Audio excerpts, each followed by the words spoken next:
waxaan joognaa Hargeysa iyo agagaarkeeda qaybta balliga cas la yiraahdo dhamal waliba waxaanu nahay jabhadii labaad ee lagaga dhawaaqo jamhuuriyadda Soomaaliland ee xoreynta Habarawal waxaanu ka tirsanay jabhadii koowaad ee mujaahid qalbi wareen waxaanu nahay qaybteedii bari sidaasaanu idinku busaareynayna waanu ku dhimanayna ku dagaalamayna maanta waxaan joognaa Hargeysa iyo agagaarkeeda qaybta balliga cas la yiraahdo dhamal waliba waxaanu nahay jabhadii labaad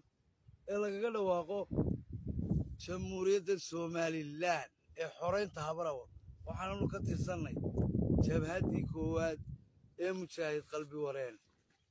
waxaanu nahay qaybteedii bari sidaasaanu idinku busaareynayna waanu ku dhimanayna ku dagaalamayna maanta waxaan joognaa Hargeysa iyo agagaarkeeda qaybta balliga cas